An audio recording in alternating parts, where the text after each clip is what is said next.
I first met my friend Nick in middle school. At the time, we weren't really friends, but I did get to know him a little bit. Frankly, he scared me when I first met him.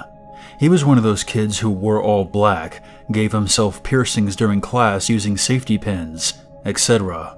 He was bipolar and had a slew of other issues as well, including being on drugs at the time too. Fast forward a few years to high school. I didn't really have any friends and was kind of a loner. I also have a fall birthday, so I was one of the first kids in my class to turn 16 and get my license and start driving myself to school. Nick had grown out of the goth, druggy phase, got on medication for his psychological problems, and seemed like a fairly normal guy now. One day, he was talking to me and asked me if I could give him a ride home. I was happy to, since at the time I was pretty desperate for someone to hang out with.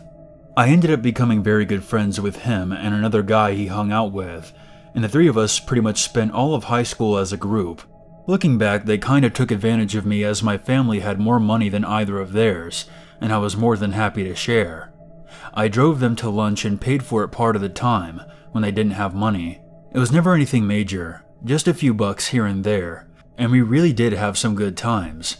They were pretty good guys for most of the time, but I do feel like that was at least part of the reason they became my friends. Even if that was the case, it was worth it for me, because they were literally the only bright spot in an otherwise miserable high school experience. Nick could be an asshole sometimes, especially if you spent more than a day or so with him at a time.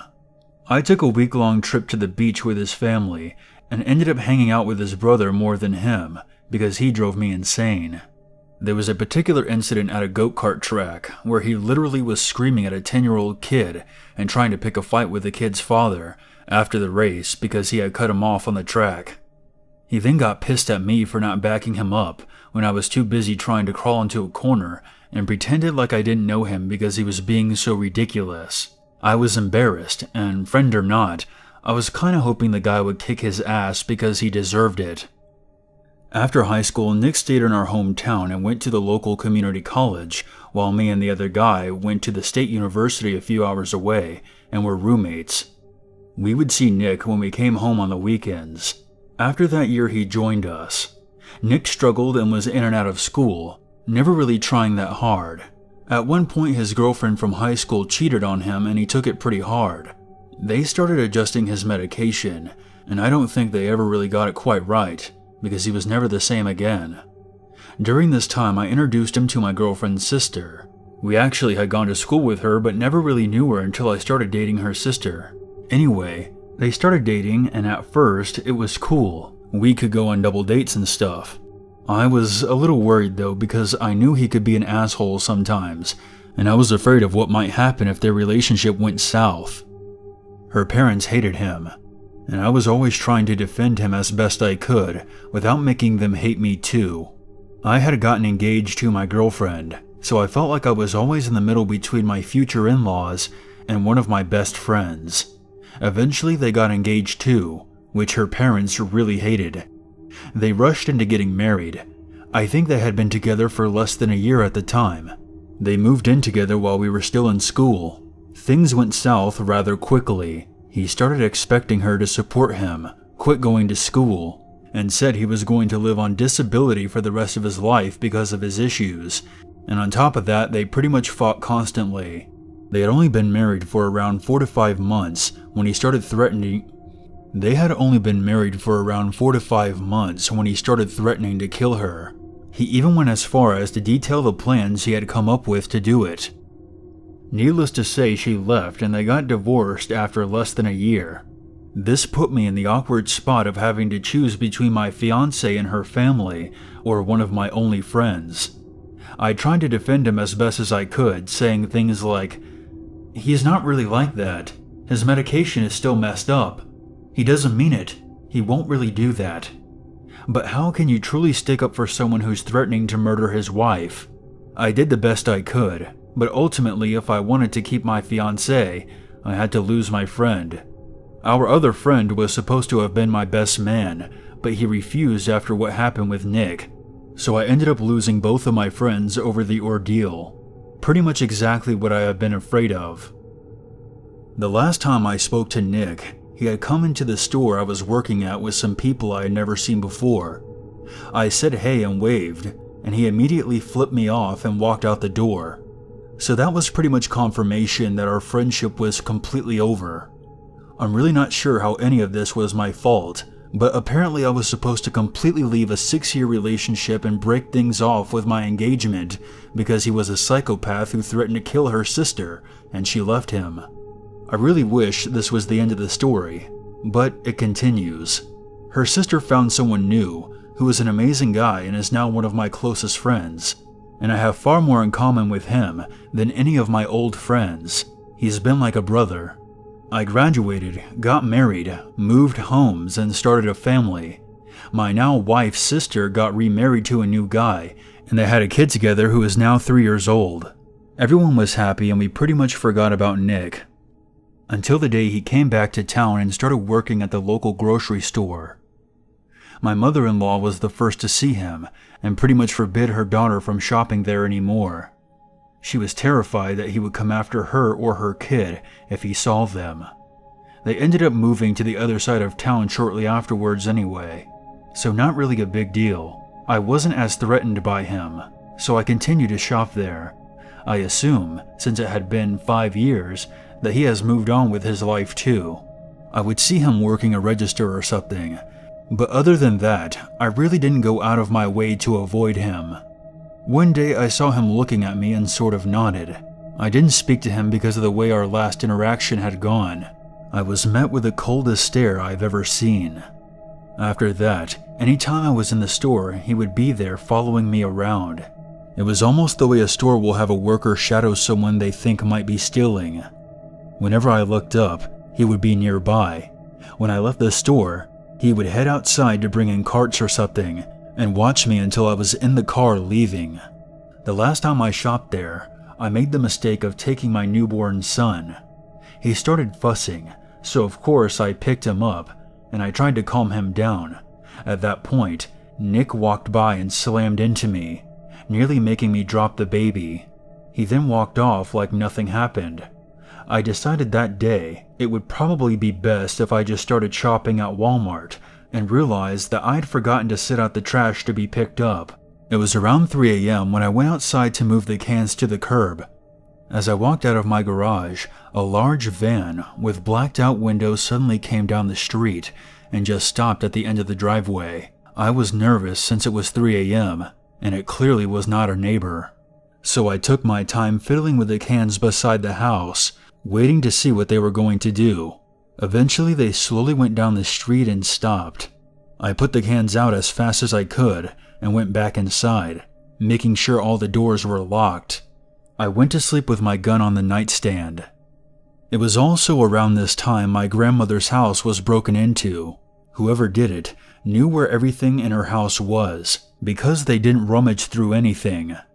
They went straight to where her jewelry was and took most of it, and then they went straight to the closet, where my grandfather's guns were, and took several of them as well. About a week later, they returned and cleaned out what they hadn't taken the first time. We have no proof, so the cops won't do anything. But we're fairly certain it was Nick. He had been to her house before, and I had shown him the guns when we were friends. Since whoever broke in knew exactly what they were looking for and exactly where to find it, that pretty much narrows down the list of suspects. I've seen the van driving around in front of the house late at night several more times since. It's becoming less frequent since I started shopping elsewhere, and thankfully, nothing else has happened. I keep my gun nearby at night now. I'm still hoping that this doesn't escalate again. About 4 years ago, I was a junior at a small college in LA County.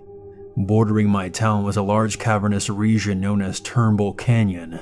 It's the kind of place that has a healthy amount of creepy folklore surrounding it, with an area emphatically known as Hell's Gates, stories of cultic activity, gang killings, abandoned mental institutions, and the like. The kind of shit you hear about any place old enough to have a reputation. In reality, most of these stories were spurned from a tragedy that occurred years prior. A woman's body had been found at the base of the canyon, and from then on, the rest is history. Nevertheless, when a photographer friend asked me and another buddy to go out to the canyon in order to help him take some photos of the LA skyline, I had to oblige. The canyon is about a 30-minute drive from our campus, and we had been listening to the King of Limbs the entire drive, which proved to be the perfect ambience to get me feeling pretty anxious about our excursion. I should also note that I'm a pretty anxious guy in general, so traveling out to a remote area preceded by its reputation for scary occurrences admittedly had me thinking twice about the decision. At the top of the canyon there is a small residential area, a few ritzy houses surrounded by trees and woods. In order to venture into the canyon itself, you have to follow a main trail with several smaller arteries that split off into other directions, but ultimately culminate after a couple of miles or so at the base of a steep hill, adorned with an old water tower overlooking the city. Anyhow, we parked our car at the top of the canyon road, got out the camera gear, and made our way out to the trailhead, around 1 a.m. at this point. After watching the trail for about 5 minutes, Dave the photographer decided it was time to set up his first shot, while Jeff, our other friend, and I kept watch. Eventually he got the shot he needed, and we continued walking for another 5 minutes or so, before Dave decided to set up his next shot. At this point the trailhead had disappeared behind us completely, and we were a little less than a quarter mile away from the water tower. While setting up the tripod, we noticed the faint glow of headlights off in the distance, which was strange because the trail wasn't meant for cars, nor was it big enough for them to pass through. If I recall, it was only about 5 feet wide, with shrubbery on both sides. This was clearly a bit of a red flag for us, as we were the only people out there. So we immediately packed up our things and ducked off into the brush, waiting for the car to pass on. Eventually an old pickup truck idled to a stop about 50 yards from where we were hiding. The truck itself was old and rickety, sitting on a lifted chassis, the bed of which was missing entirely. Growing up in the country, I knew it was the type of truck typically owned by backwoods folk who lived in the boonies and preferred to be left to their own devices. We watched in agonizing anticipation as the truck just idled in place for several minutes before flooring it down one of the other trails, the roar of the engine echoing throughout the canyon. Clearly we were spooked at this point, the three of us speculating as to our next step. Jeff and I were reluctant to continue, while Dave assured us that it was probably nothing, perhaps just a guy off-roading, as he put it. So with great reluctance, Jeff and I trudged on behind Dave toward the water tower to get his final shots. Nevertheless, I couldn't shake the feeling that something was off about the truck. I mean, I knew plenty of people in high school who would go off-roading for fun in the woods, but never on finicky canyon trails barely wide enough to hike on, let alone drive. It just didn't sit right with me.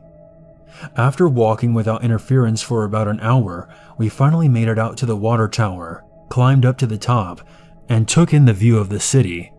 Dave once again started setting up his equipment, while Jeff and I stood on both sides of the water tower, keeping watch just in case the truck came back. There was nothing at this point, nothing. At this point it was around 3 a.m. Dave decides he's got all the shots he needs, so we pack up our equipment and commit to heading out before it gets too late, seeing as how all of us have classes in just a few hours. Just as we were preparing to descend the hill, the truck comes roaring out of the canyon below us, back onto the trail, at which point the driver attempts to climb the hill, revving his engine loudly. Scared shitless, the three of us slid off the side of the hill into the brush, clinging onto plants and rocks. As the truck finally made it atop the hill, slowly driving around the tower, we could see the glow of headlights each time it circled above us. After waiting for nearly 10 minutes, while also trying not to make any noise, the truck eventually descended the hill, stopping in the middle of the trail not more than 100 yards away. We watched as a scruffy man, mid-50s, stepped out of the idling truck and into the glow of its headlights, moseying around while looking at the ground. He then knelt down, looking at something in the dirt, surveying the area intently. As he did so, it became increasingly apparent that he was tracking something. Our footprints. This next part still chills me to the bone. As my friends and I huddled together watching in complete terror, another man wearing a long dark parka emerged from the bush right where we had been hiking, joining the other man at his side. Apparently he had been out there the entire time while we were walking the trail, just watching us. Following behind at a safe distance, the two of them talked for a while. We couldn't hear a word. They continued scanning the area, looking at our footprints, but eventually got in the truck and drove down to one of the forks in the trail. We sat in silence for a long time, waiting nearly 2 hours to ensure the coast was clear, at which point we made like hell back to the car, down the canyon, and back to our campus, just in time for class. I was a bouncer at a bar years ago. It was a normal Friday night, completely packed. The usual customers were there, and they knew not to get too crazy. At around 11 o'clock, people usually started to get out, and sometimes I would have to break up a fight or two. Tonight was no different, and around midnight, a guy got too touchy and feely with a woman. She didn't like that, and I had to escort him out. The guys I kicked out were always good guys, but just had too much to drink. I would usually see them again, and they would apologize for their behavior. This Friday night, shortly before closing time, a man threw his drink at the bartender and cut his head open. I grabbed the guy and threw him outside. They would normally struggle for a second or two, and then realized that they had no chance of overpowering me. This guy was different. He struggled the whole time, and he was almost able to stack up to me. I could tell he had a violent temperament and was used to fighting.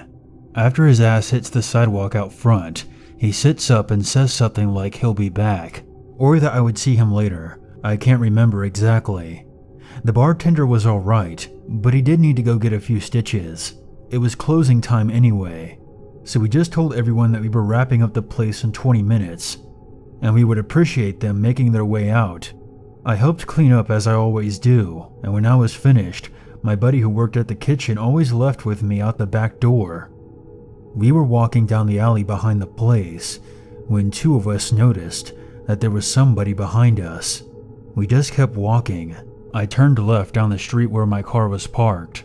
My buddy crossed the street and continued down the alley. I kept turning around to see if the guy would follow me or him, but I didn't see him cross the street or turn the corner that I had. I got to my car and drove 4 miles to my house. I had the following day off, but the day after that I was scheduled to work again. Before I left for work that night, my good friend and the owner of the bar called me and gave me terrible news. My buddy who was walking with me the other night was attacked and stabbed to death in the alley. I couldn't believe it. I told the cops about the jerk in the bar that night, but they never found out who killed him. I don't work at that bar anymore, but I did for another 2 years after the incident. That guy never showed up there again. I feel very strongly that it was him who attacked and killed my buddy that night.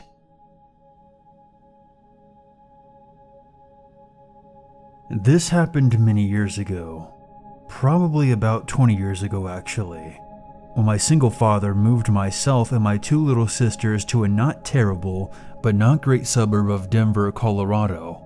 The divorce had shattered him and our home.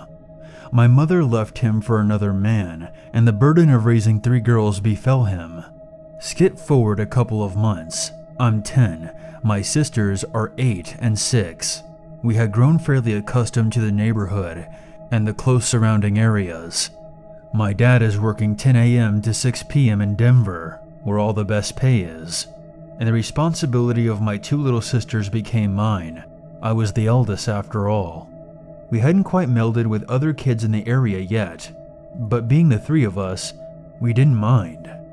We were capable of entertaining ourselves.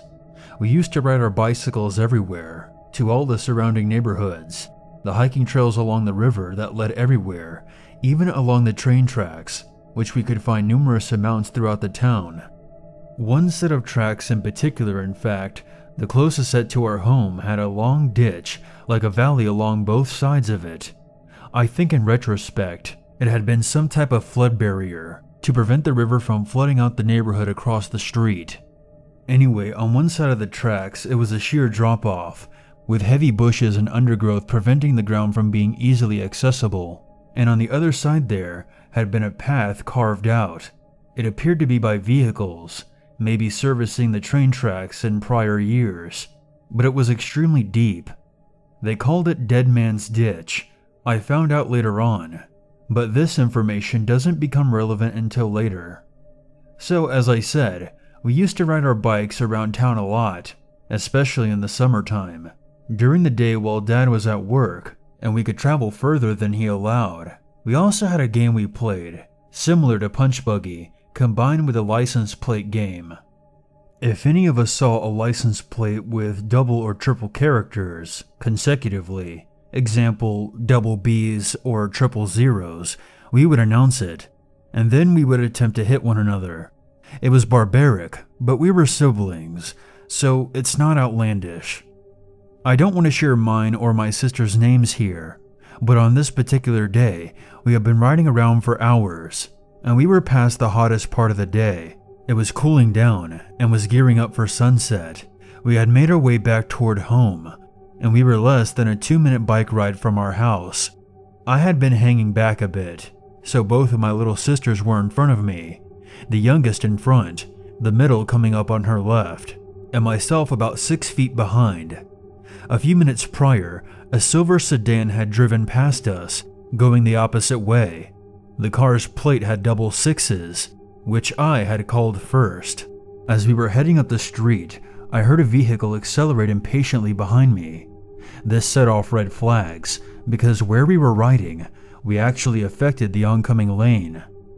This vehicle was heading the same way we were.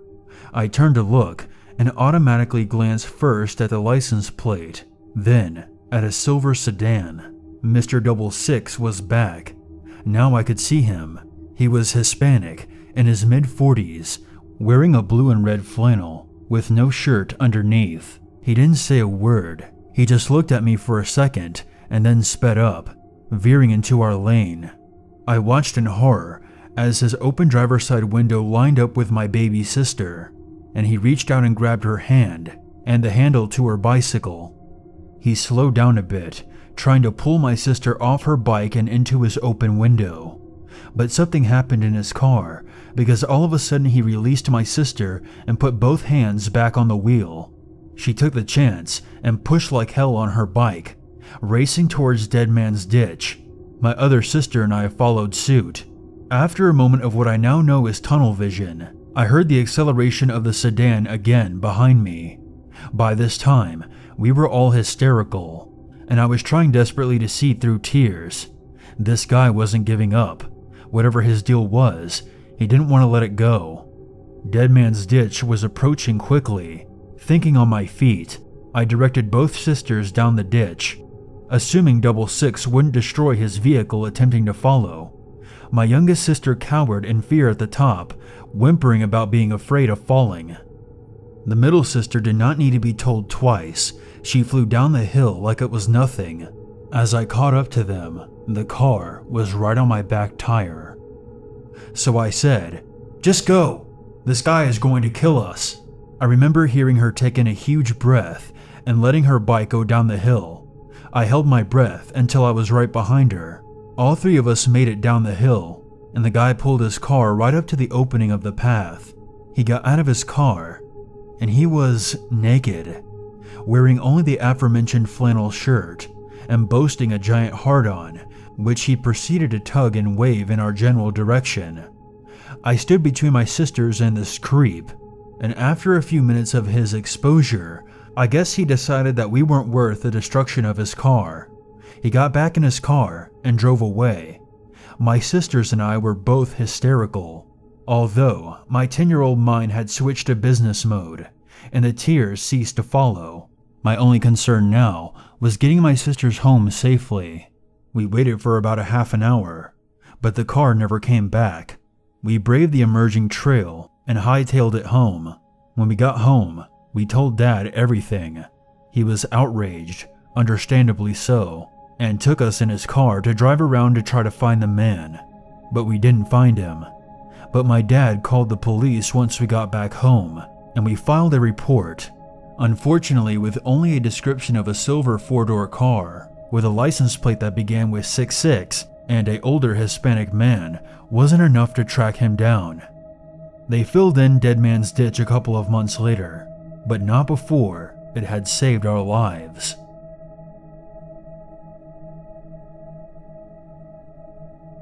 I'm telling this story on behalf of my best friend Tom, who I've known since childhood.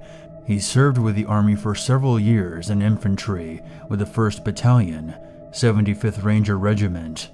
After he returned home from his combat tour in Afghanistan, he had more than a few stories to tell. I'm immensely sad to say that we lost Tom in a car accident recently. However, this is one story from his time in Afghanistan that I always felt was a good one to share. Tom agreed. He also visited Let's Not Meet occasionally, but never quite found the time to sit down and write about his experiences. There are many stories that will forever remain between me and him, but I know this is one that he's always wanted to share.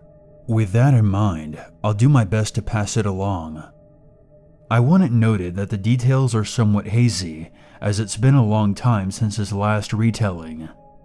In 2013, Tom's unit was deployed to Afghanistan's Kandahar province. He was a private first class at the time, and had been in the Army for a year by the beginning of the tour, with the last several months of that assigned to the 1st Ranger Battalion.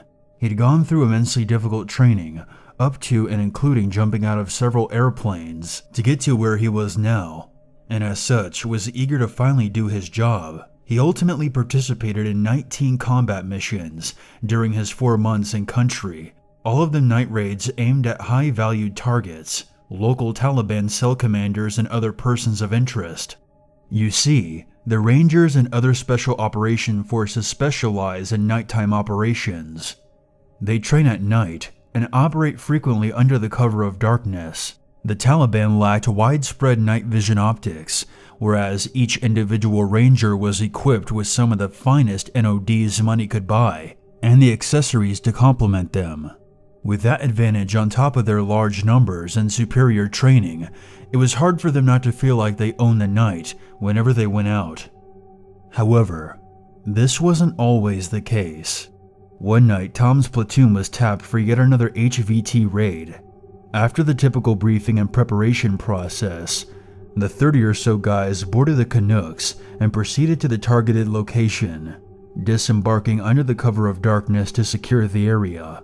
Tom was a member of a 2-man machine gun team.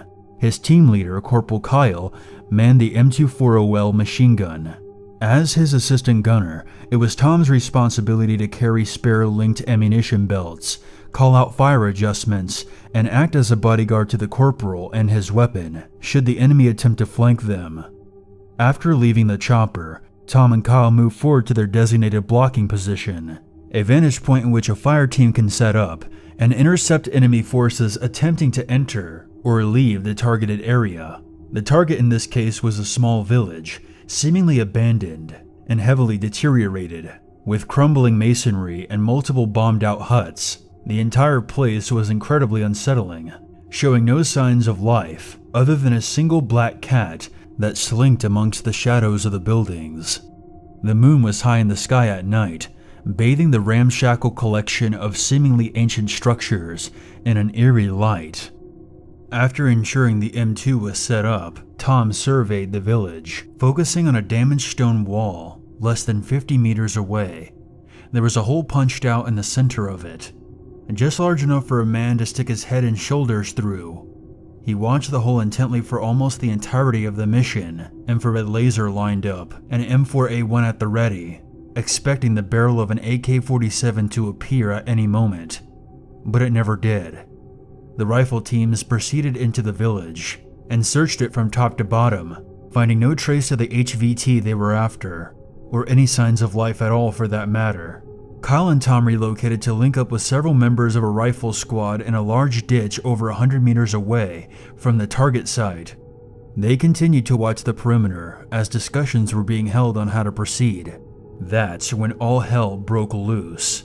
One of the platoon's senior sergeants came running over, yelling at Tom and the other rangers to get the fuck out of the ditch.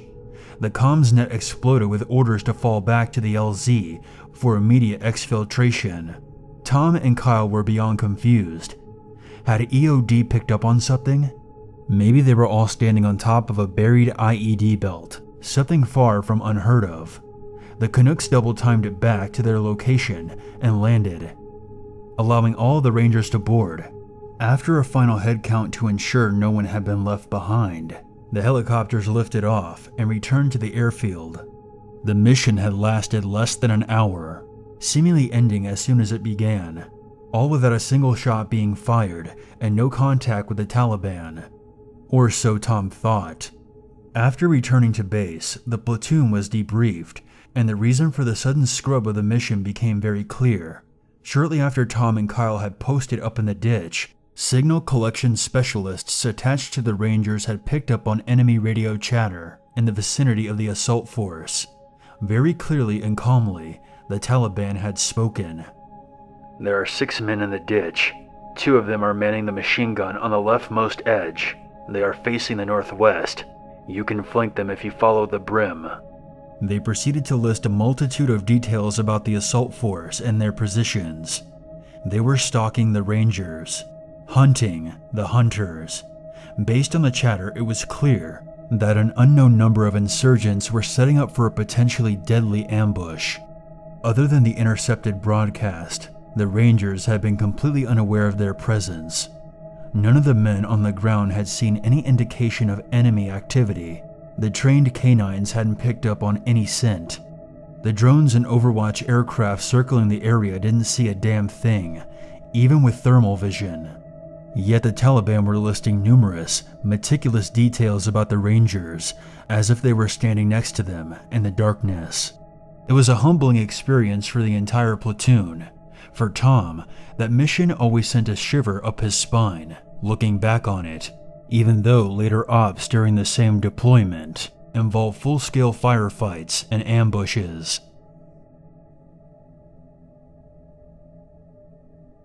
This story takes place 2 years ago, when I was still in primary school. I was 12 at the time. There was this organization for young girls who needed help building their self-confidence and basically have fun while they still could. Because once we got to high school, the activities wouldn't be arranged anymore. One day there wasn't many girls, so the leaders, we'll call them Lisa and Beth, decided just to bring the class to the playground next to the school, where we went twice a week. It was around 4 o'clock in the afternoon. At the opposite end of the playground is a row of houses. There was a woman, maybe in her late 30s, and a boy, about 7 years old, in the corner. They both had dark hair and looked to be of Asian descent. I don't remember what they were doing exactly, but I just got a very uneasy feeling. I didn't really like the woman and didn't want to get very close to her.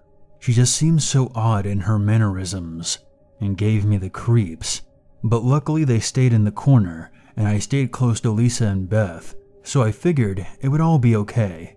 We played for about 15 minutes before we took a short break. I was just randomly looking in the direction of the fence when I noticed a boy at the end of the playground behind the fence. He was about 25 feet from the mother and the other boy. He looked about the same age and had blonde hair. I thought this was odd, as this young child was there all alone. I suddenly noticed the mother walking towards one of the houses on the opposite side of the playground, and I spotted the 2 boys approaching each other. I turned around to tell Lisa about them when suddenly my friend Jody ran past me, crying hysterically. Lisa began to panic at Jody's behavior and asked what was wrong. Before they could get a straight answer out of her, I heard a scuffle and noticed the 2 boys were now locked in a physical altercation. Then I noticed the woman returning from the house, and my blood went ice cold. She was holding a large knife in her hand and was heading directly towards the boys. All the girls in my group ran out of the playground. 2 of them were crying, and I stood paralyzed and shaking, convinced I was going to witness a woman stabbing what appeared to be a 7-year-old boy to death. Beth began moving quickly towards the woman to intercept her, and Lisa went to break up the fighting boys. When Beth asked the woman why she had the knife, she just laughed sarcastically and said something about cutting down some branches to make a treehouse. That made no sense at all because it was in the middle of autumn, so there were branches all over the ground. Lisa called the police, and we were all told to move further away for safety. 10 minutes later, we noticed red and blue lights coming from the distance. I tried confronting Jody, who was still crying, but I was having trouble keeping a brave face myself. After being confronted by Beth, the strange woman had gone back in the house to put the knife away. I guess she got the sense the police were on their way. After the police arrived, she was interviewed, but wasn't taken into custody, probably because there wasn't enough evidence to arrest her. The mother of the second boy eventually arrived and held him tight. I don't know why she left him alone there. I assume he just walked away from her and she lost him. So that's my story. I still don't know what she was planning on doing with that boy who was fighting her son, but with such a large knife, her intentions could not have been good. When me and my best friend were younger, we would ask our babysitter to take us to the school playground at night so we could play hide and seek. We lived in a small town where everyone knew everyone and we were friendly with one another. So this wasn't abnormal or dangerous, at least not at the time. One night we went over past our bedtimes, but our parents were cool and let us stay up to play hide and seek. At one point, I was trying to find my friend and my babysitter. As I looked for them, a car slowly drove by the playground. Their lights were off and the windows were tinted. I watched them as they drove by and felt as though they were watching me. When they were out of sight, I instantly forgot about it and went back to seeking. It came to be around midnight, and our babysitter thought that it was about time to go. Of course, we begged to stay a little longer, but he said it was late. We started to walk up the hill that was behind the school. We then all heard a car behind us, and we look over to see the same car driving on the grass towards us.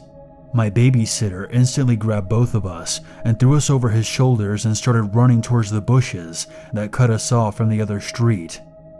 The car started to speed up, and so did my babysitter. When we got to the bushes, my babysitter forced us through and up a metal fence behind them.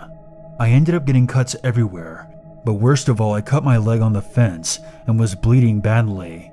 I could hear the driver of the car calling out to us, asking in a kind voice, "Where are you?" Then, in a serious and scary voice, "I know you're in there. I'm gonna find you." We ended up getting to a house that had lights on, and our babysitter banged on the door, begging to let us inside and that he had kids and one of them was bleeding. A woman who we knew as Emily opened the door and pretty much dragged us inside and shut the door behind her. Later that night, the police were called, and I was sent to the hospital to get stitches and a shot for the rusty metal I had cut my leg on. It doesn't end there though. Later that week, my dad was watching the news as usual, and a story came up. It showed the playground that we were at a couple of nights ago, and showed two medics rolling a body covered with a white sheet into an ambulance. The girl had been dead for a couple of days, and her body hadn't even been there for very long. The killer was never found, so he could still be out there. Sometimes I wonder if the man in the car did get us. Would we have been in the same situation that girl ended up in, and she would have been watching the news to see our bodies being rolled into an ambulance? It makes me feel guilty, but I will never, and have never, stepped another foot in that playground since. When this happened, I was about 12 or 13. I was staying the night at my friend Rose's house, and her mom left us to care for her little sister while she went out for a few hours. Being the good babysitters we were, we decided to head over to a local park that had a playground, just to hang out for a while and let her sister play.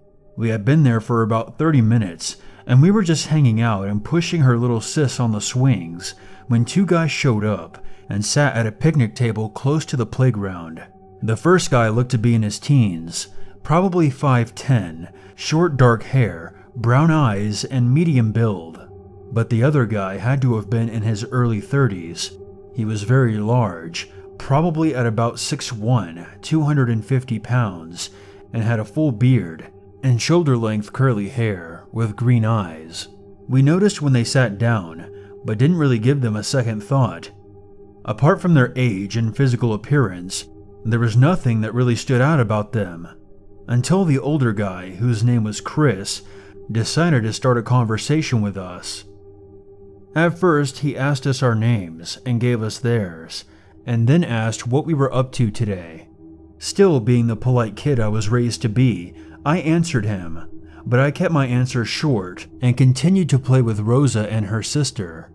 He kept asking questions like where we were heading later, and rather we wanted to hang out with him and his nephew, who was the younger guy, whose name I can't remember, all the while getting closer and closer to us as he was talking. We told him that we were just going home after Rosa's sister was done playing, and that we weren't allowed to go anywhere else. He then offered me some beer that he had with him and asked me if I smoked. I had never drinking any alcohol at that point, and I wasn't about to start then, so I declined his offer. He then told me how pretty I was and asked me if I had a boyfriend, and without skipping a beat, told me that he had recently just gotten out of jail and was looking for a girlfriend. I told him that I didn't have a boyfriend and I wasn't interested in having one either. During this whole interaction, he would occasionally address his attention to his nephew, and from the interactions that they had, I quickly caught on that they were in a gang, which is when I actually started getting nervous, as even I knew that you didn't mess with the people in the local gangs. I knew that we had to be careful about what we said next. He was quiet after that, and I figured that they were going to move on and bug someone else, but I was wrong.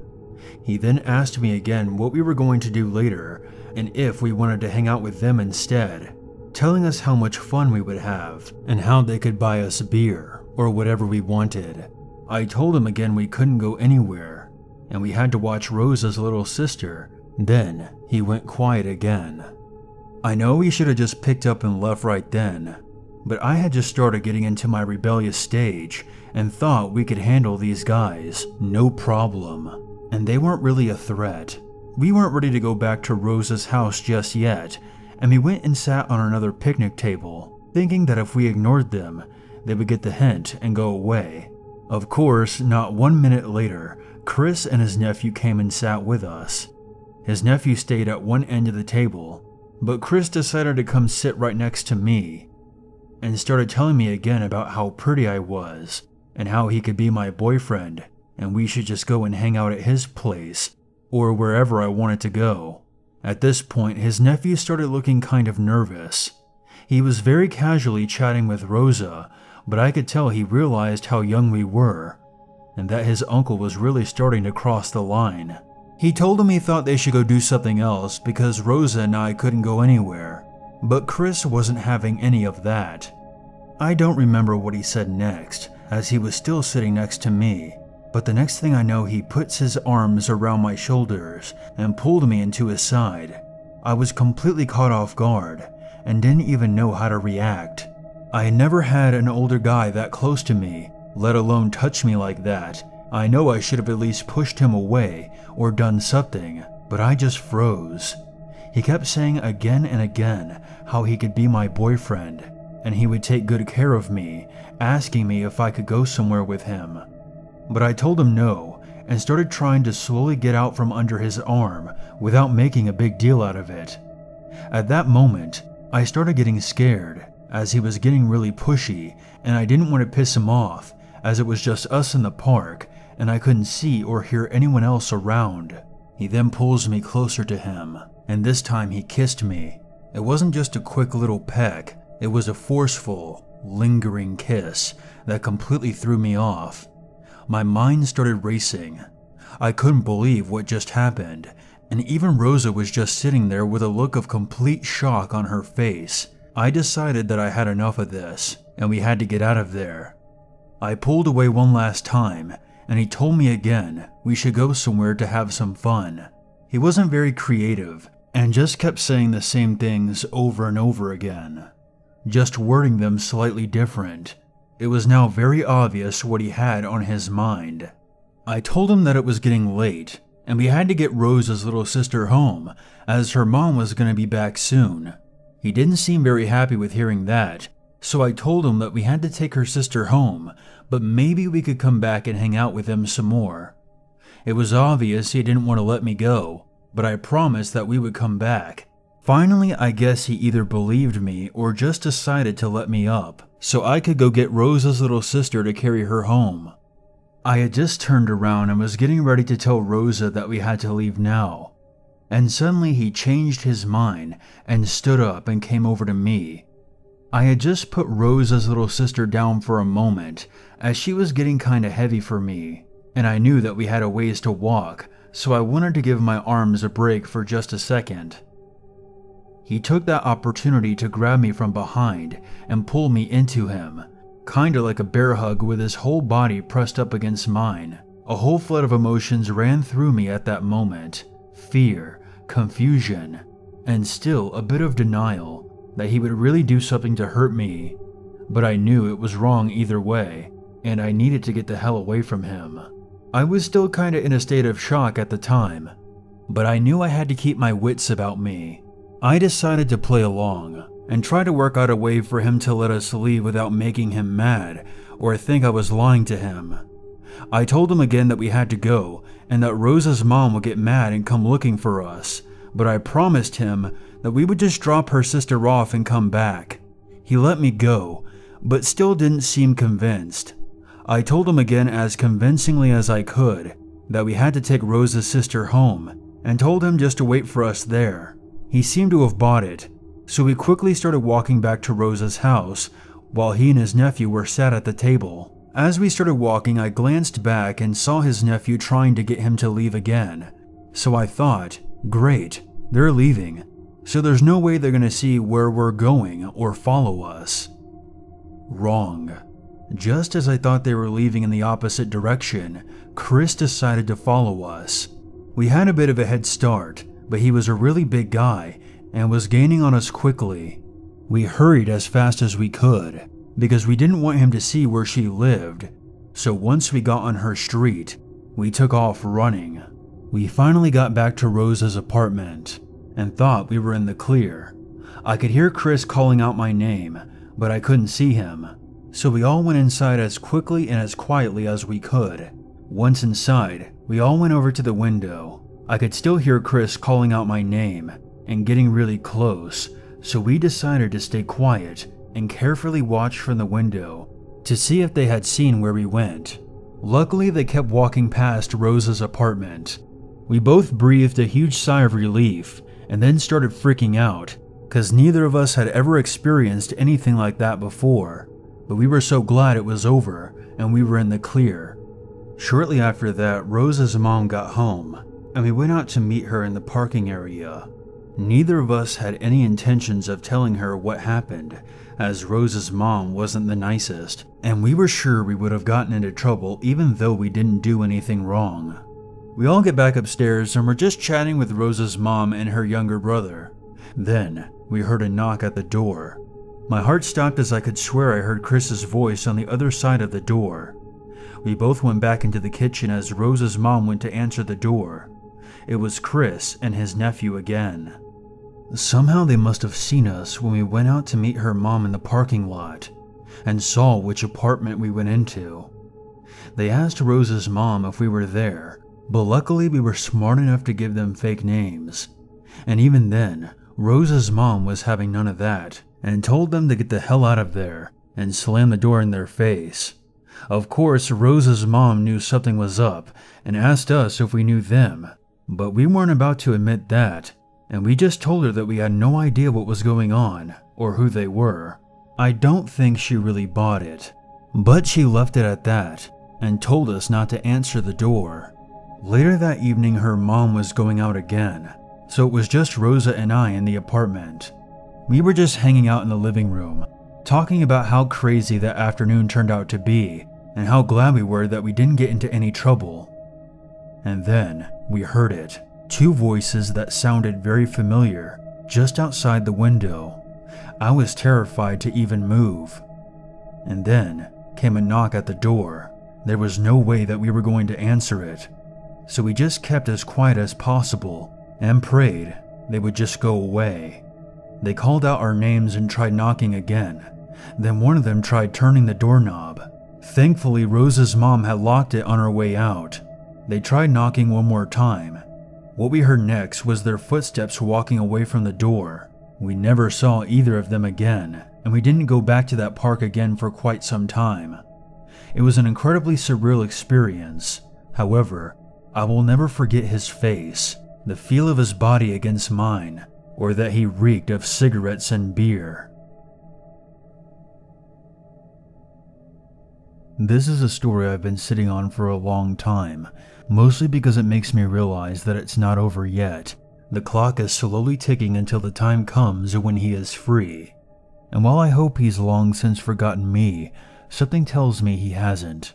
I should back up. This happened in 1999, when I was a sophomore in high school and 14 years old. I had just moved back to America from the Middle East, where I spent about 5 or 6 years. Because of the standard of dress there and the fact that my old school had uniforms and I had no social life, I didn't own a t-shirt, let alone a pair of jeans. Every day I went to school wearing a long dress or a long skirt, with my mousy blonde hair tied back with a scarf like a headband. I was awkward, mousy, and had a hard time making friends. This was a couple of years before 9/11, but in my little town there was still animosity towards anyone different, and with my British accent and the fact of where I grew up, I was pretty different. I only had 3 friends, Joe, Nathan, and Kenny. Joe lived on my bus route, though he was way out in the middle of the country, so he and his 2 younger brothers were always the first on the bus in the morning, and the last off the bus in the evening. Our day always followed the same schedule. I would get on the bus, go sit next to Joe, and we'd talk for a little bit until we got to school. Then we would hang out with Nathan and Kenny for a bit and go to our separate classes. I was in advanced placement classes, and they were in the regular ones, so I didn't share any with them. But every other day our lunches coincided, so the 4 of us would get to eat together. Then, in the evenings, Kenny and Nathan would get picked up, and Joe and I would take the bus home. I don't really remember how we started dating. I think Joe told me that he liked me and I said that I liked him back, and then our routine would change ever so slightly, and that we would start holding hands on the bus and at lunchtime, while Kenny and Nathan teased us relentlessly. It was so innocent, even for 14. Joe was sweet and thoughtful and completely non-threatening. He was the type to always make sure you had the better half of something. Always the first to offer his coat when you're cold, and always pulling out chairs and holding doors open. A real gentleman. This went on for weeks, though it stayed strictly at school.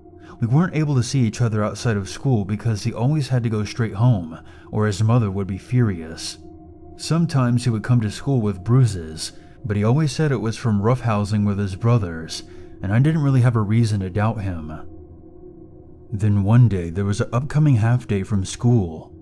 Joe suggested that he come over my place and we could have our first afternoon together. We were both excited. He would take the bus to my stop and then either walk or my parents would drive him home later. It was going to be great. I was beside myself with excitement. Everything went smoothly until the actual half day. One of his brothers had found out about his plan and told his mother. She then called up to the school, apparently shrieking like a banshee and demanding that he come home not a minute late, or he would be in a world of hurt. He told me at my stop that he would go home, talk to her, and then be back as soon as he could, even if he had to walk. I was worried, but he kissed my cheek and said everything would be alright, and that he would be there in an hour or so. So I went inside and waited, and when I finally got tired of waiting inside, I went out with my dog and waited. I thought about calling him, but the one time I tried that before, his mother had spewed a bunch of venom at me for daring to call their house, and the idea made me cringe, so I just waited. Eventually the sun went down, and he never showed up, and never called. I was disappointed, but I decided it was probably for the best, and went about my evening as usual. The next morning, when I got on the bus for school, the bus driver looked at me and suddenly started sobbing. I thought that was odd, but it was kind of a dreary day in general, so maybe I was reading too much into it. I started heading for the back of the school bus and noticed that Joe wasn't there. Neither were his two brothers. That was odd. I was starting to get worried, but I thought that maybe their mother had taken them to school herself that day. The bus route went along as normal for a while, until we came to a heavily forested area, where the driver pulled over. She was shaking and crying, and just not acting like herself. Almost immediately, I looked out the window and see 3 policemen walking up to the bus. Apparently they had pulled up behind her. She talks to them for a moment, and then one of them leads her off. The other takes the wheel, and the third comes and sits by me. Neat. I get to sit next to an officer, I thought. And then I thought that I was in trouble, especially since there were so many other open seats. But he was very nice, and we chatted about school and life until we got to the campus. Then both of the remaining officers followed us inside and went into the office. I went to meet up with the boys where I usually did, but Joe wasn't there either. Neither of them had seen him. We just hoped that he was okay and went about our morning. In first period, I received a page to come to the office immediately. I thought it was about some scholarships I had been working on, but I thought it was weird they pulled me out of class. When I got there, the principal, the counselor, and the police were all there. I suddenly felt like a caged rabbit. And then, they told me what happened. The night before, when Joe got home, he had told his mother that he was coming to see me, and that was final. Obviously, they argued about it. She grounded him, and it came to blows. I found out later that his mother had been very abusive to Joe, which doesn't excuse what happened, but it does add some understanding, at least to me. After the confrontation was over, he laid in bed all night planning on what he would do. He decided that he was going to wait for his brothers to go to the school bus and hang back, telling them that he would drive himself to school, which wasn't too far out of the ordinary. Once they were gone, he would take a butcher knife from the kitchen and finish his argument with his mother once and for all. The next morning, everything went as planned for the most part. He got his brothers up and dressed and out for school, and watched until they were at the end of the long driveway to wait for the bus. Then, while his mother was sleeping, he went into her room and stabbed her multiple times. Meanwhile, on the other side of town, the gloomy weather was causing troubles with the bus. I don't know the details, but I know that it was a few minutes late starting its route. One thing I realized while writing this, and that Hollywood seems to miss half of the time, is that when you stab someone while they're sleeping, they tend to wake up, and she did. She screamed and tried to fight back, but he was too determined and too strong. Since the bus was running late, the brothers were still standing on the side of the road, waiting when they heard the screaming. They both turned and ran back to try to help. They tried to defend their mother, but Joe turned on them, slicing one of them across the palms and the other in the gut. Then he ran. When the bus arrived, she saw one of the brothers staggering up the driveway, covered in blood. In her panic, she kept going and called the police. Eventually, he made it to the corner store, a little ways away. Some stories say he crawled there, but I can't really confirm that, nor do I really want to. After the police finished questioning me, I was sent home. I remember lying on my parents' bed, staring at the TV while live coverage of his capture played. Or maybe it was a repeat. I don't remember. But I do remember seeing the news chopper filming as the police helicopter followed after Joe as he ran across the field. There was a cop perched out the door and braced on one of the landing struts. As the chopper got lower, he jumped out and tackled him. That was the last time I ever saw Joe. The part that creeps me out though was what happened afterwards. He pled guilty and was sentenced to 40 years for the murder and 20 for the assault on his brother. Not long after, the letters started. I never kept any, but they were long, crazy ramblings about how we would be together forever. how he did it for me, and how he truly loved me, and he would do anything to be with me.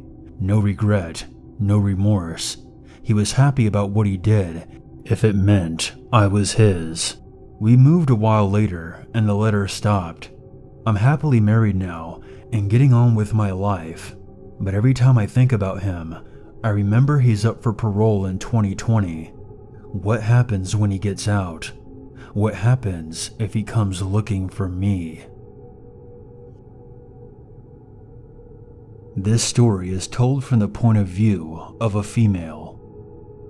This happened a few years ago during my first year of university. I'm from the UK, and I studied in York, which is generally considered a pretty safe city. I was with my friends on a night out clubbing, and as often happens on nights out, I lost them. I was tipsy, but by no means drunk, and at this point my friends weren't answering their phones, and I had had enough, so I decided to walk home. My house is only around a 20-minute walk from town, and we always walked home, so I didn't think much of walking home by myself. When I start walking, this guy starts walking next to me. He was Asian, maybe around 24, so not too much older than me. I was 19 at the time. York is a pretty friendly city, and tipsy students talking to other tipsy students they don't know is just the norm, so I assumed he was just like me, just another alcohol-infused person making his way home. He started chatting to me about the usual crap, asking me what I studied and things like that. We'd only been walking for a couple of minutes when he started asking me if I had a boyfriend. At this point, I started feeling uncomfortable. We weren't in a secluded area, but it was around 3 in the morning, and there were no cars or other people around. My mind didn't instantly label him as some crazed serial killer, but a boy just trying his luck, which again, is pretty common when you're a student. It wasn't really a big deal, but I didn't want to walk with him anymore. We'd only been walking together for around 5 minutes at this point. So I tell him it was nice meeting him, and that I was at my house. I step outside some random house and stood there, waiting for him to walk away, but I think he knew I was lying, and he didn't leave. This is when I started to feel really unnerved. He smiled at me and said, "My car is near here. Do you want a lift so I can make sure you get home safely?" When he said this, I became terrified. My chest was so tight, I couldn't even speak. I just sort of shook my head and mumbled some incomprehensible answer. Next, he comes right over to me and grabs my arm, saying that he just wants to help me get home. I remember feeling numb, and like I wasn't a part of my own body anymore. It felt as though I was watching it happen to somebody else, and not me.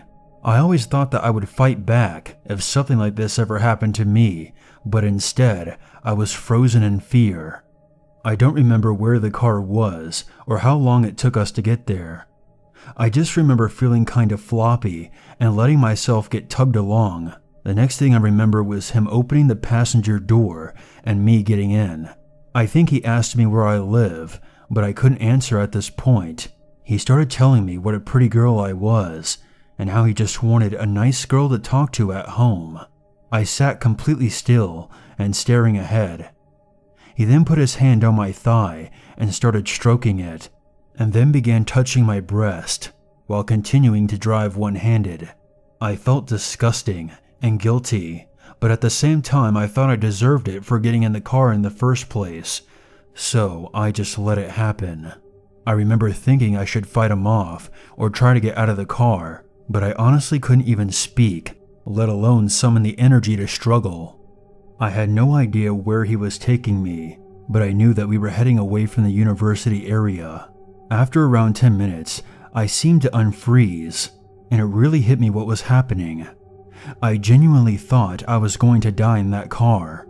I asked him if I could get out, but he just kept smiling at me. I'm only 5'1" and built pretty small. I didn't really stand a chance of overpowering him, and honestly, I was still too scared to try anything. At this point, my cell phone started ringing. I'd forgotten I even had a phone. I've never answered anything so fast in my life. It was one of my housemates who I was on the night out with, asking me where I was.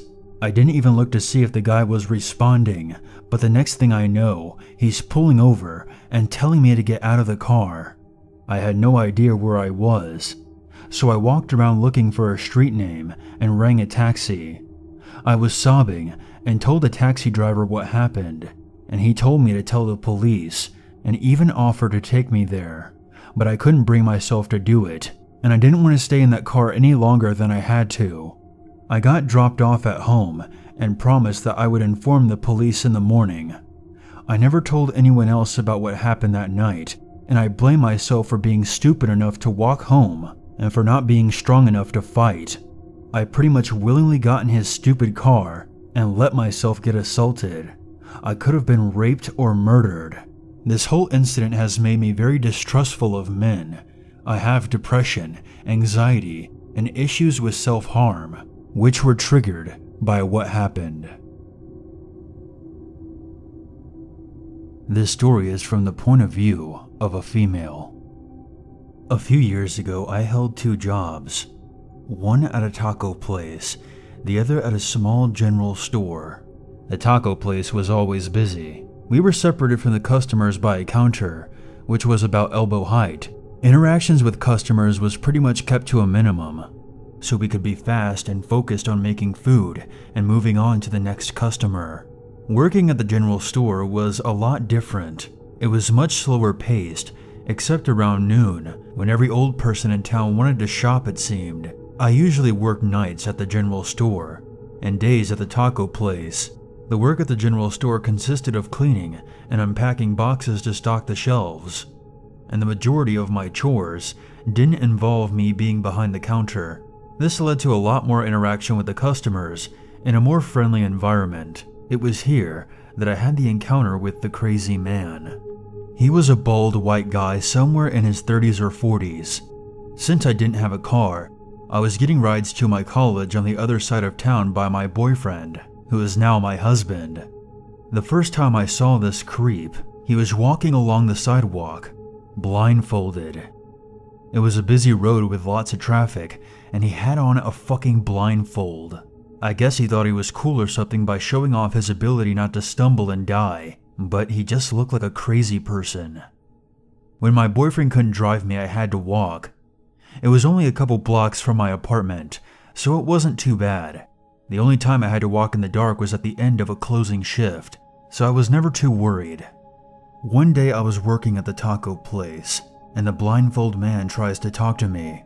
I brush him off and get back to work, helping the next customer, only giving him a brief comment and then dismissing him.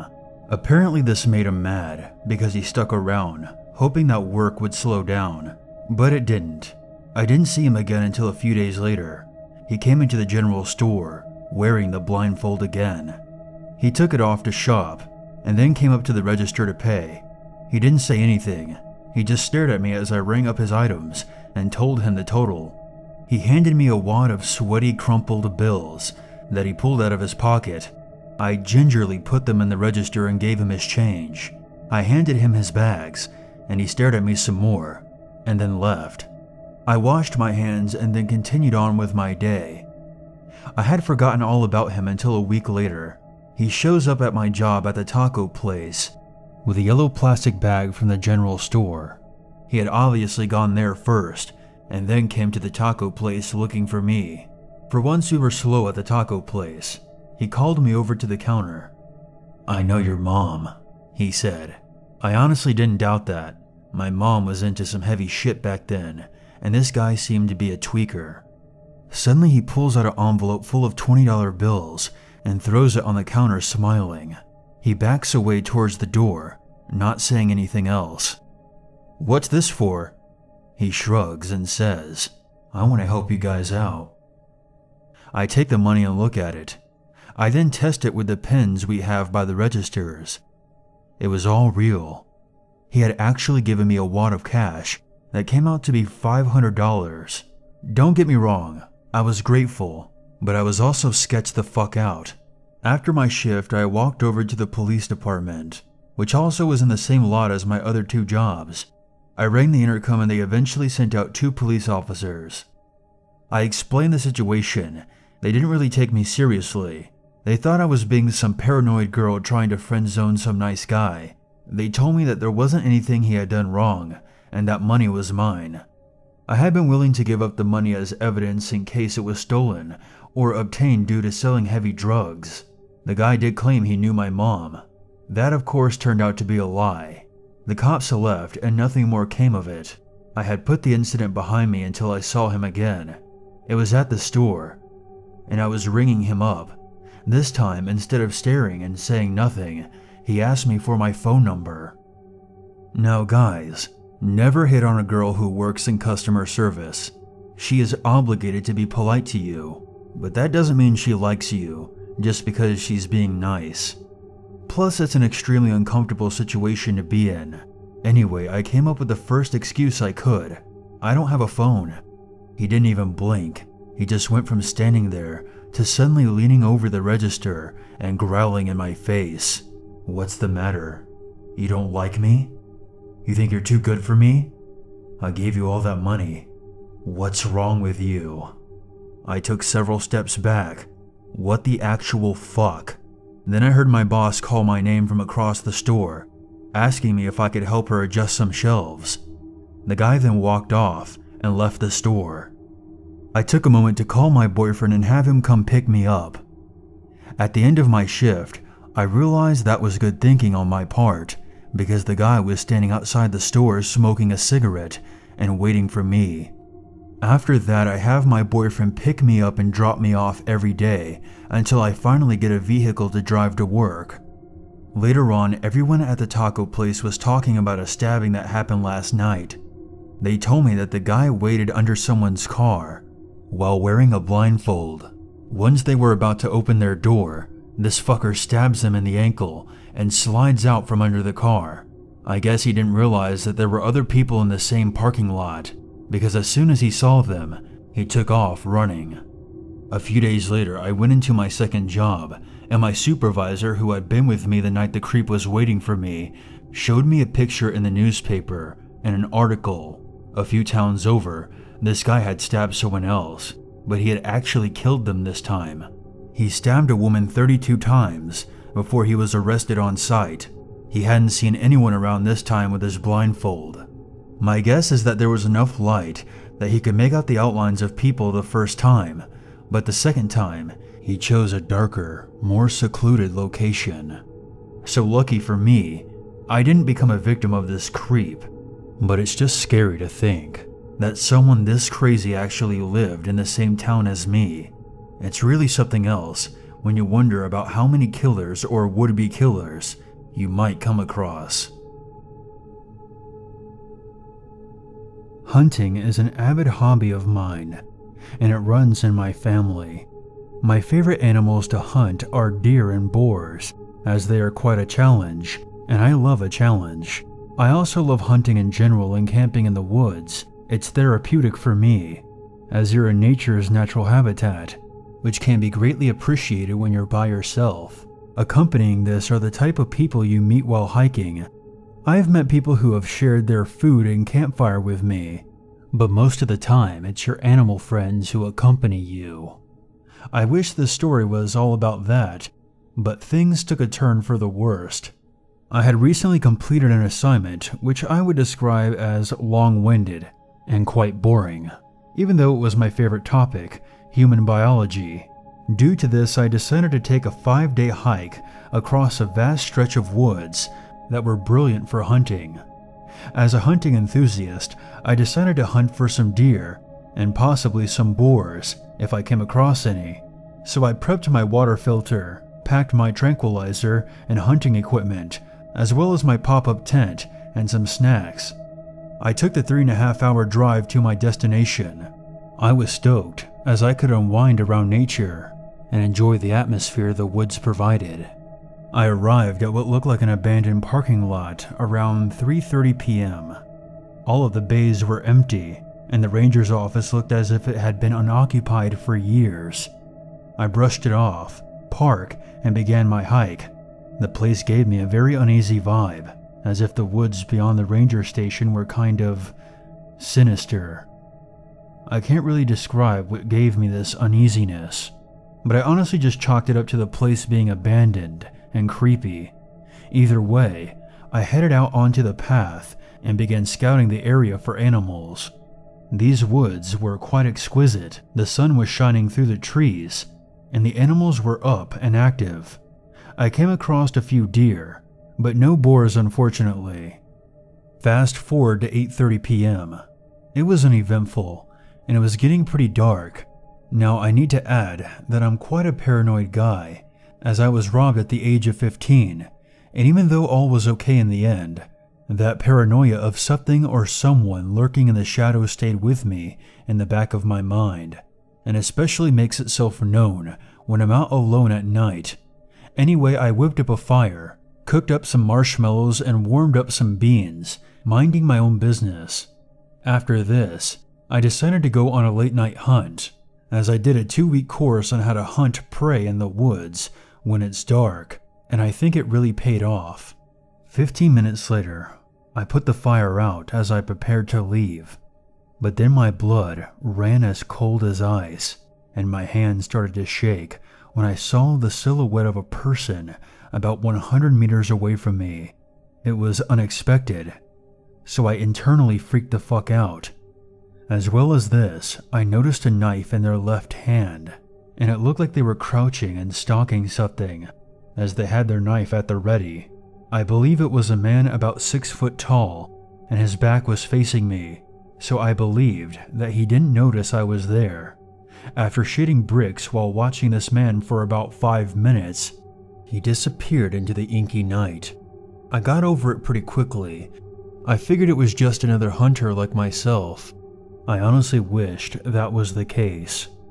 Fast forward about an hour. It's around 9:45 p.m. and I'm feeling confident enough to go back out and into the black wilderness and catch a deer or two, or maybe even a boar. I pinpointed where my tent was on the map and went on my way with my hunting equipment. 10 minutes later, I'm practically in no man's land. Everywhere around me was pitch black, but I knew what I was doing. I was stalking a deer, which had noticed me and was about 50 meters in front of me, just wandering around. I grabbed my tranquilizer and placed the deer in my sights. That's when I heard a twig snap. My eyes darted. My legs turned into jelly, and I jerked my neck towards the source of the noise. There was a fucking silhouette that appeared out of a tree to the left of me, about 50 yards away, and just watched me. Not the deer, but me. His size told me that he was the same guy from before, 6 foot, roughly 200 pounds. He stared at me and I stared back. My body was still as a stone, but a sudden outburst of adrenaline was causing me to shake. I couldn't see his face, as it was too dark. Fuck. Was he some kind of late-night human butcher? Will I ever see daylight again? I just about choked out. Who's there? I tried to say it in the calmest voice I could, but the fear was obvious in my voice. The man raised his hand with the knife and pointed his index finger at me. That was it. I fucking bolted it. Almost tripping myself up and hitting my head on some tree branches. Twigs snapped rapidly behind me. The son of a bitch was chasing me. I looked back once and saw his right hand brushing tree branches to the side of him, his knife gripped tightly in his left hand. I then realized that I dropped my tranquilizer. Fuck it, I can buy another one. I know I should have just shot the guy, but it's amazing what one can forget in a horrifying situation. Even if it's a gun, I wasn't going back for it. A ton of thoughts were going through my head while I was fleeing. Why me? What does he want? Money? Food? That was when I honestly thought I pissed myself, as he said in a rapid tone, "Isn't this fun?" He then had the audacity to start laughing in a patronizing way, and I couldn't take it anymore. I sped up, and let me tell you, it's amazing what the human body can do when adrenaline and instinct takes over. I've never ran so fast in my life. I made a hard right, dived into some nearby bushes, and eventually lost the guy. I heard his footsteps go in the opposite way, and it turns out that I went in a huge fucking circle, as I could see my tent about 50 meters away. I was fucking shaking and tears were starting to form, but I stayed strong. I tuned in my ears to the inky blackness, and I heard nothing. I saw nothing. I was not going to turn on my phone light, as it would make me a visible target. I carefully made for my tent and checked my watch. It was now 10:30 p.m. I sat still in my tent, listening to every small noise I could from the woods.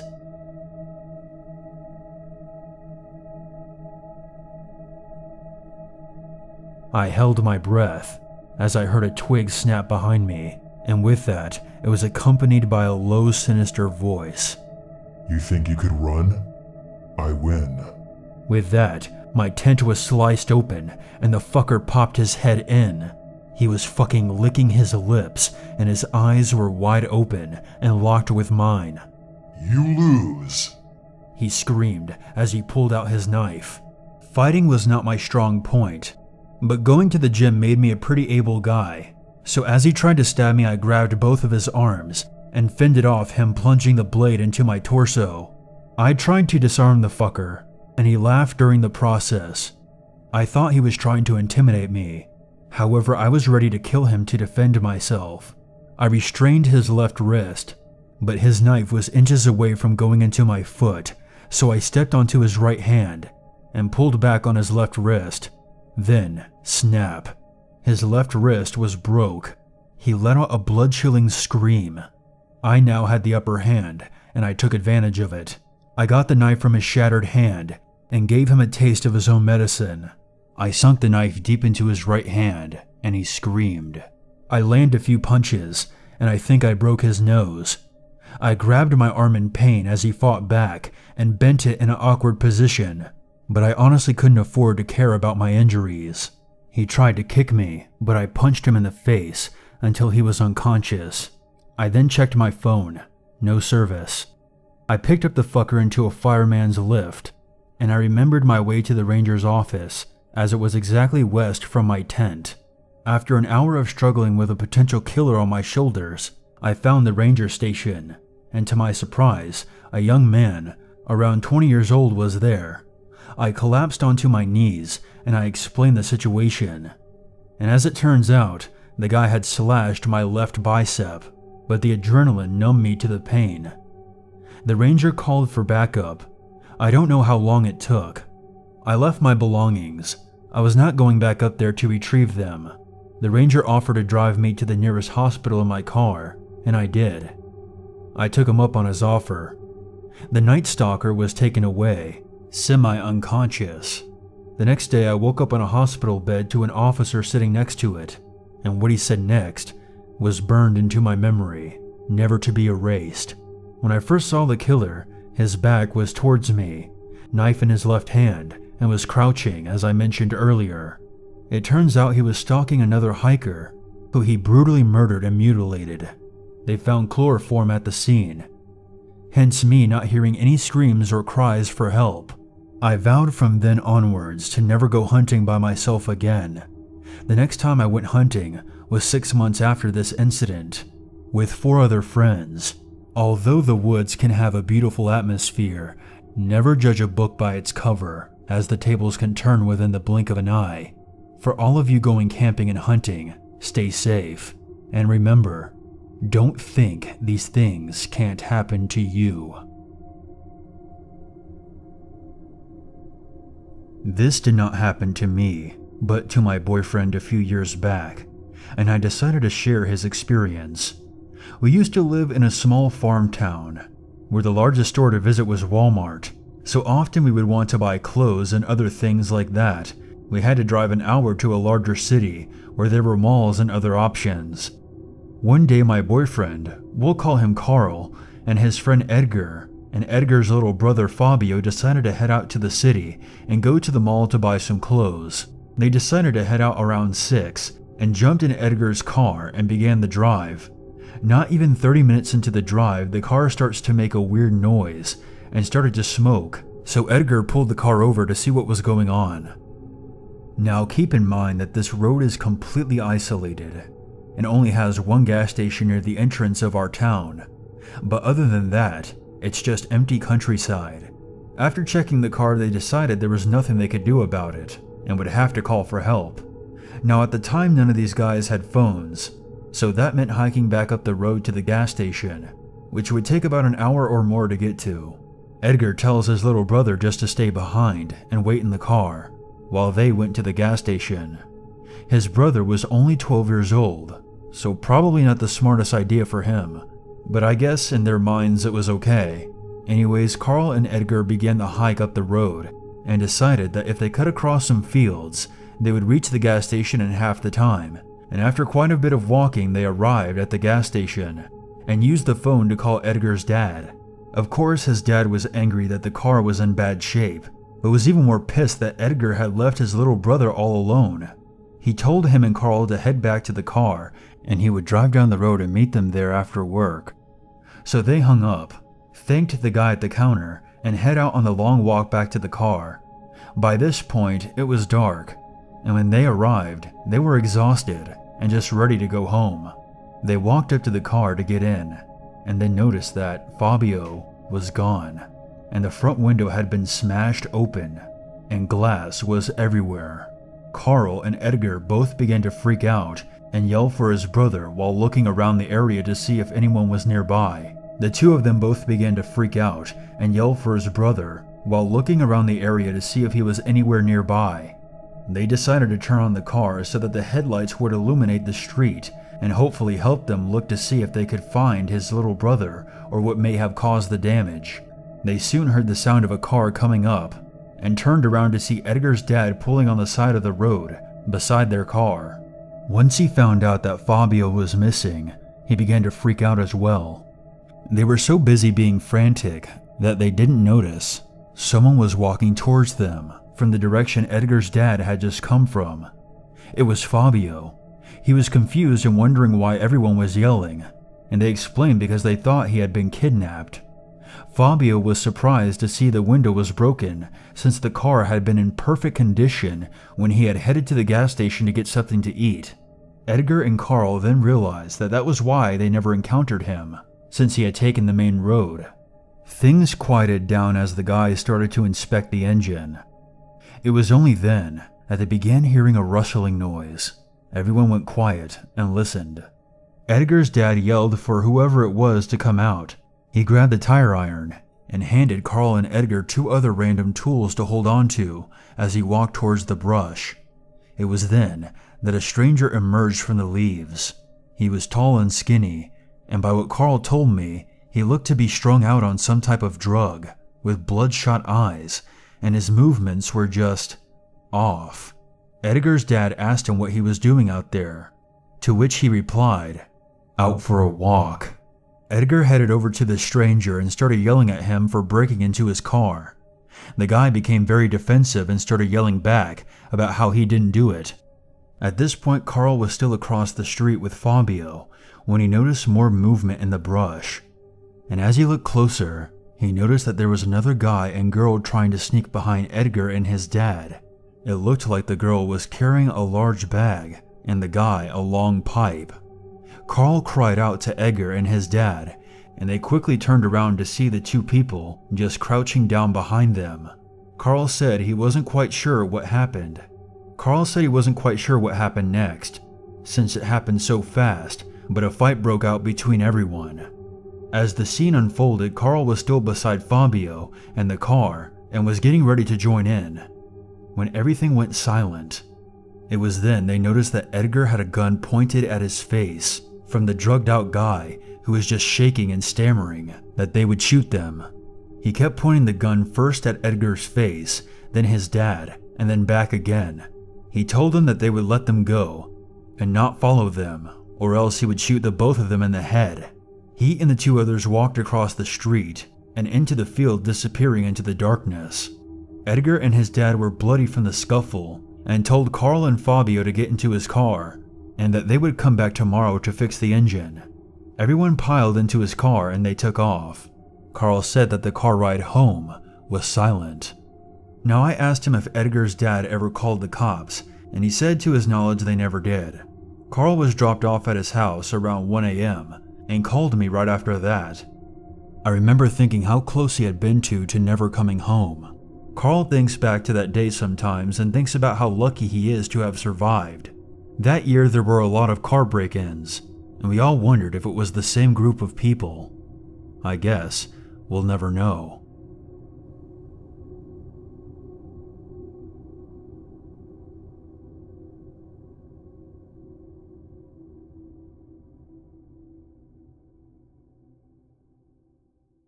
There's always a reason to be afraid.